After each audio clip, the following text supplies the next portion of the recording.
What's going on, guys? JDMricist here, and I just want to take you guys along with me on this journey that is a C5 Corvette clutch install. So we got right here a LS7 clutch and the Tick Performance Master Slave Cylinder and the Quick Bleed line. That's going to be really useful in the future. And the alignment tool. And of course the C6 Corvette.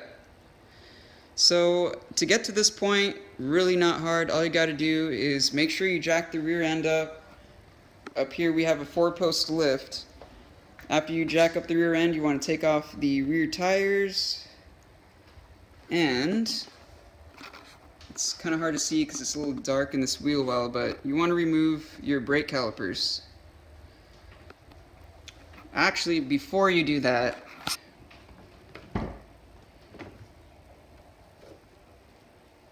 you're going to want to remove, let's see if I could get more light in here.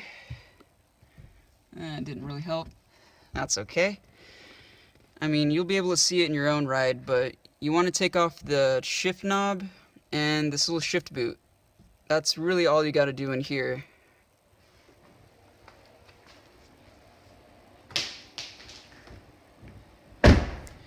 So I'm going to give you guys periodic updates. I mean, I don't want to hold the camera the whole time while I'm working with this. I do want to do this right. So next step after this, I think we got to start taking off the shock towers. But I'll update you guys when I get to that point. Alright guys, just to give you a little more information on the brake calipers. I used a 15mm socket to get those off, didn't have a problem, came out great. Now, however, for the top of your shock tower, you want to use a 1/2" socket, not a 13mm. Some guides will tell you it's okay to use a 13mm. You will strip the bolts if you do that. Do not use 13mm, use a 1/2" drive, or a 1/2" socket. So I got both of them out on both sides. I recommend you using an angled ratcheting wrench here. It really helps get behind right here. That was kind of hard to do, but it wasn't that bad. And of course an extension. That will get it right out. Alright, so just remove the upper control arm. Really easy, really not much to it. 18mm socket. Standard size, not deep socket. Just keep in mind that the bolt is freaking long. You're going to be at it for a while, especially when you're doing both sides, but it's not too hard. So now that you're done taking off the top of the upper control arm, now we just got to take off the two 15mm bolts that connect to the handbrake, which, by the way, pro tip, when you're trying to crack those bolts loose from the upper control arm, don't smash your chin on the fender. It doesn't help any at all. Alright, now these are the two handbrake 15mm bolts that you have to remove. Big pro tip number 2.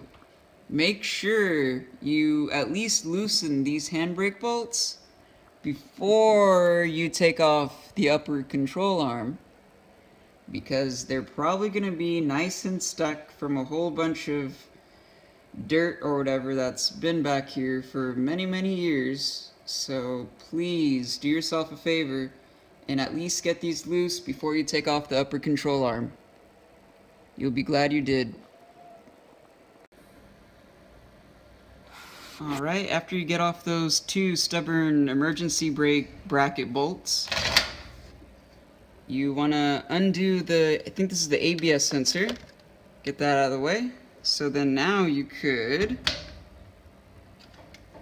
easily, well hopefully easily, just grab this with the pliers and pull it right off.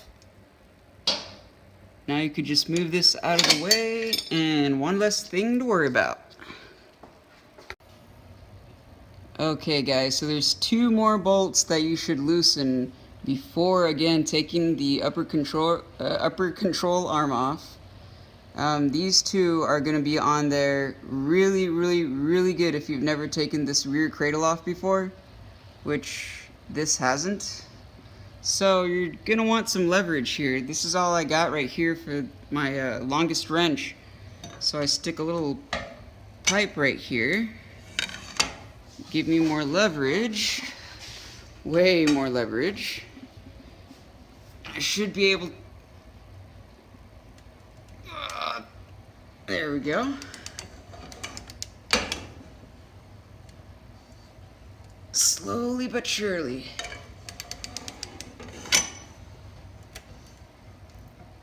Alright.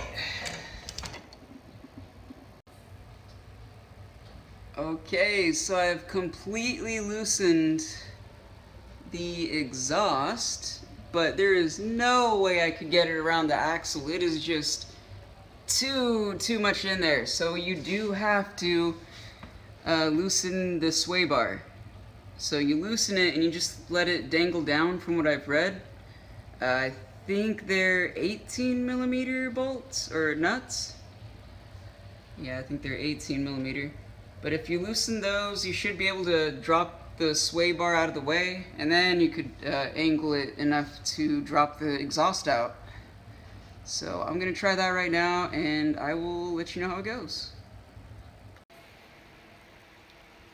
Now we move to the rear exhaust, which is pretty easy. You just take off those two 15mm bolts, and let me try to, there we go, these 13mm exhaust hanger nuts on both sides, and the exhaust should come right out. Well, no, it doesn't just come right out. You gotta do some mad angle by pulling this way down to angle this shenanigans. It's pretty crazy, but it's doable if you raise the car high enough, of course. You could do it on jack stands, but oh man, you gotta lift it really, gotta lift the rear really high. So I was able to swing the sway bar out of the way. So now we should definitely have, we will definitely have enough clearance to swing these mufflers down and out. So this was an 18mm right there. And this is a 15. Make sure you have a socket on each end or else it will just spin forever, and that's never fun. So I need help getting these mufflers off, but I could do that tomorrow. I could get some help tomorrow. So I'm gonna start unbolting, well not unbolting, but loosening these bolts right here, because I'm gonna need some help getting this mid pipe off too. This mid pipe is definitely heavy with those cats over there. Anyway, so I'm going to loosen these bolts. They're 13mm. Then you want to loosen and take off these oxygen sensors so you don't break the wire when the mid-pipe comes down. You want to undo these 15mm bolts up here that attach to the torque tube. Not these, but these. They're 15mm, by the way. And so are these. These are also 15mm on the header flange. Those need to come off on both sides. So let's get started. Alright, so we finally got the exhaust off. We got the mid pipe over there, mufflers over there. Oh, and we have a lot better lighting now, so that's great. And Reggie decided to come help us here today. Awesome. Could take all the help I could get. So thank you, Reggie. Anyway, next up is to remove the barrage of 8mm, I think they're 8mm bolts, all along the heat shield here. So I'm gonna go ahead and get started with that. Here's a little harness line that you need to disconnect. Just disconnect the cable disconnect, and I think it's 8 or 6mm, whatever. I think it's a ground to some sort. And on this side, you need to disconnect this bigger plug that was slit up here. I disconnected that, and the line connect here. After getting this connector off, you want to separate that wire harness from the e-brake cable, both sides. And then you want to take off these clips that help position the brake lines in the cradle. So now we've got to take those off. Hey guys, I was just editing the video and noticed that I missed a crucial step. Well, I missed recording a crucial step when I was recording the clutch removal and installation. So I'll use the C5 that's on the lift right now as an example. So after you undo everything you need and you're ready to drop the subframe, the last nuts that you need to take off is located right here. For an example, here's the muffler. There's that one right there. Then you go farther to the back, past the axle, and there's another one right there. There's two on each side. You undo those and the subframe should be dropping out at this point. Here are more connectors you have to take apart. That white and blue connector right there on top of the transmission. And see that thick conduit line that runs all the way up to the front of the car? You want to start disconnecting that from there. Just make sure it's loose, because when you try pulling it back, it's just going to tug on that like a rope. So just disconnect it from the transmission differential and all that. Also, when you lower this thing, you want to make sure that the whole transmission does not go below the bottom line of the car, so your firewall doesn't get cracked, from what I've heard anyway. Also, you want to lower it, instead of right there on the cradle, you want to lower it right between the transmission differential right there. That would be a better spot, because the weight will be more equally balanced. And of course we have the torque tube supported over there. Hey guys, this is a little video to help you make your own quick disconnect tool to disconnect these quick disconnect fittings. All you need is a Gatorade bottle that has the cap. Super easy. All you gotta do is get a drill with a reamer bit. As you can see, this reamer has a whole bunch of sizes. The one I needed was 5/8, but there's a whole bunch of sizes there that you could choose from for your make and model for your car. And it's really easy. Just drill a hole in the middle, or ream the hole rather, and cut a slit here so you could slip it on the quick disconnect fitting. And there you go. You have a quick disconnect tool. Need to undo the sleeve here and this connector right here. So now this line should be completely loose, and now you can drag the whole assembly back. Also keep note that the top of the assembly cannot come lower than the bottom line of the car, because if it does, then your firewall has a chance of cracking because the engine will be leaning against it. So just watch out for that. Looks like we're definitely good here. Still have another 6 or 8 inches to go till we have to worry about that. So now that this is completely loose, we could drag it back some more. Oh, by the way, something to note is we have a little jack stand supporting the torque tube over there, and you want to lower it from right here, from more of the transmission than the cradle, because if you lower it from the cradle, it starts teetering and tottering. You don't want that, so go from the solid point right here in the bottom of the transmission. So there you have it. The whole assembly has been dropped and separated.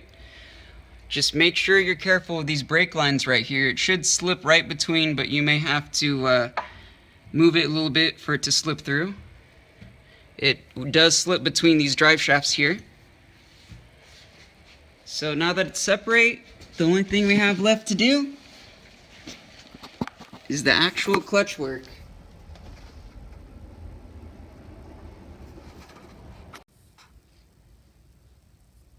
So once you pull off the bottom access cover to the clutch, this is pretty much how it should look. I'm just going to go around the car real quick just so you could see everything that's been taken apart, because if done right, it should look like this so far.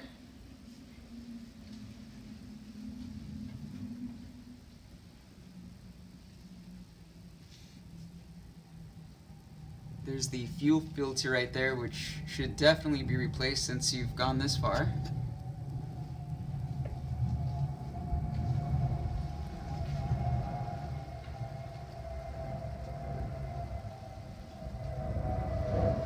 We removed all the clips and the wiring harness that was attached to the differential.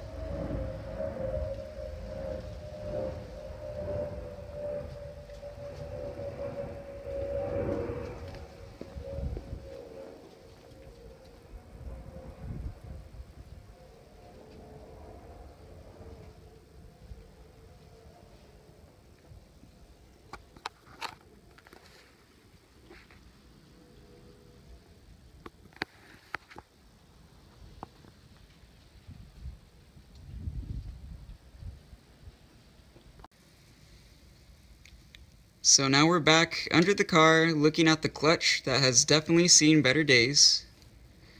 And you're going to need to take off these bolts here. I think they're 13mm. I could be wrong. I'll double check that.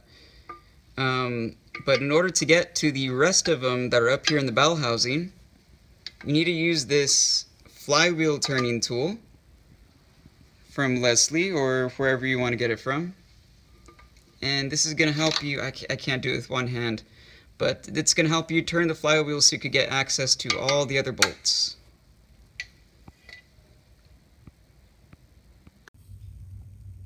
Man, I almost forgot to record the most important part of the clutch install, the actual installation of the clutch, well, removal in this case. So once you're at this point, well actually before you're at this point, you will have the whole pressure plate and clutch disc installed right here, so we'll be covering up this part. You want to remove the 6 13mm bolts that go around the outside. Then the pressure plate and clutch disc will slip right out. And then you take off 6 of these 15mm bolts that hold the flywheel on. It's not too hard at all. You do not need to take the bell housing off for this. I've been able to access them all just fine by dropping the bottom hatch. So let's get to it.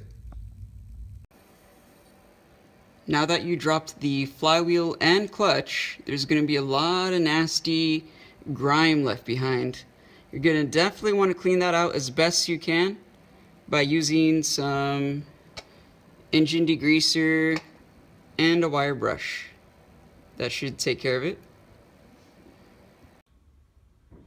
So after you take out the old nasty clutch and before you install your brand new shiny clutch, you gotta take out the pilot bearing, which is in the middle of the flywheel. To do this, you need to get a pilot bearing puller attachment that goes on the end of a bearing extractor hammer. It's pretty simple. You could get these from AutoZone. I actually rented mine from AutoZone, but you could buy them if you want. All you gotta do is attach this little attachment at the end of this hammer. You stick the tip in the bearing that's in the engine, and you yank this part as hard as you can to try to extract it. Now I hear a lot of people have trouble with it. Hopefully we don't have that bad luck, but we'll see how this goes. Okay, so the success of getting this pilot bearing out is based solely on how well you get that attachment stuck inside the pilot bearing. So the better you get that stuck inside the pilot bearing, the easier it is to just pull that hammer out and just knock it straight out. So what I did is I got a pair of vice grips to put on the base of the attachment after sticking the prongs in.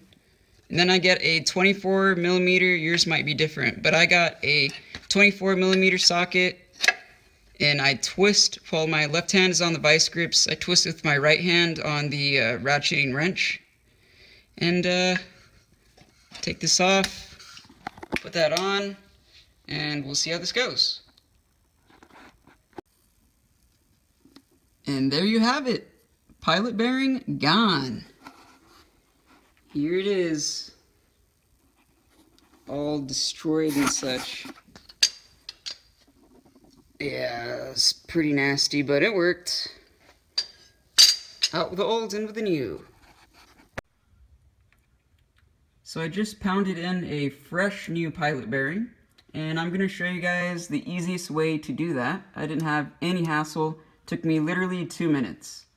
So I'm going to be using this old bearing as an example. But what you do is you put the bearing transmission side down on top of a plastic bag. You get a little longer extension here so that it could clear the bowel housing. And this is a 3/8 drive, I think. Yep, 3/4, sorry, 3/4. And you get a can of that keyboard dust sprayer. So what you do is you hold this keyboard dust sprayer thing upside down and you freeze this bearing as much as you can. There's going to be a puddle around the bottom there. Just let it not soak up, but just sit there so it could get as cold as possible. It's going to frost pretty good. Then you pick it up. It's going to be very cold. You put it in like that. You get your extender in 3/4 drive and just pound it in with a hammer. It should go in about 20 to 30 hits. Light taps, not too hard taps. You don't want to break anything. Well, good luck, guys. We are finally ready to install the clutch and flywheel. But before that, we do want to make sure we clean the surface with some good brake cleaner. You want to make sure you get the surface as immaculate as possible. No oils or anything, or grease or anything on it. I do notice there is some little imperfections and divots here in the friction plate, but I'm not too worried about it. Probably happened during shipping. Nothing I could really do about it at this point. So just make sure you clean up both surfaces as best you can with some brake cleaner, and it's ready to be installed.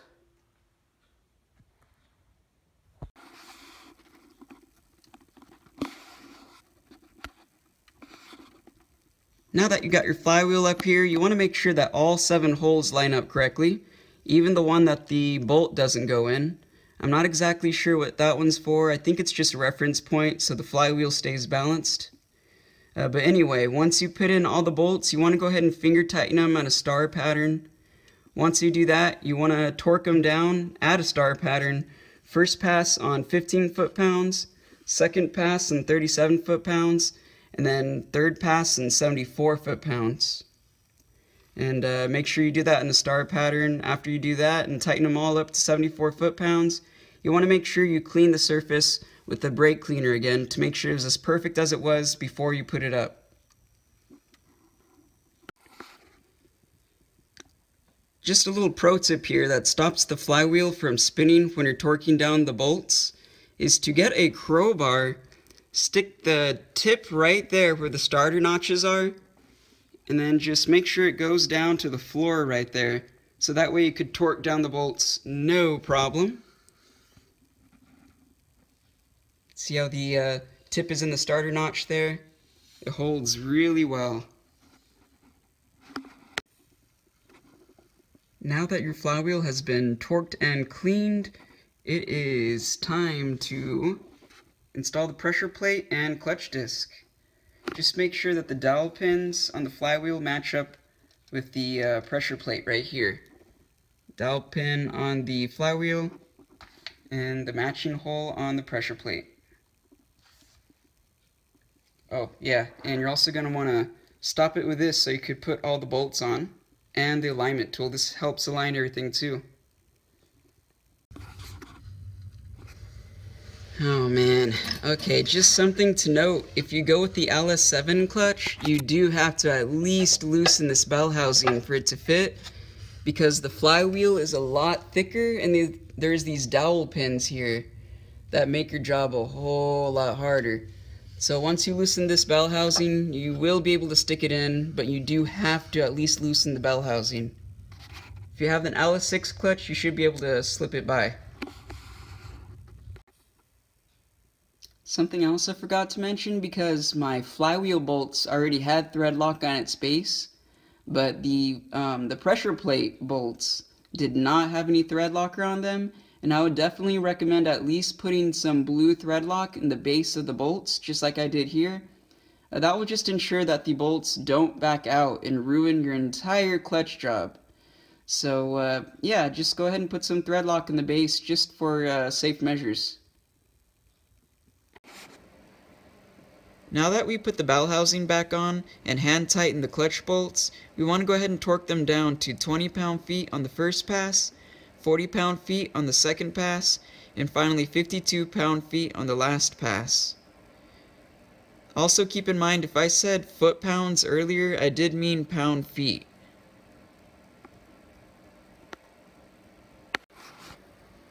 Here's something you really need to pay attention to, which I just noticed, so I had to make some changes.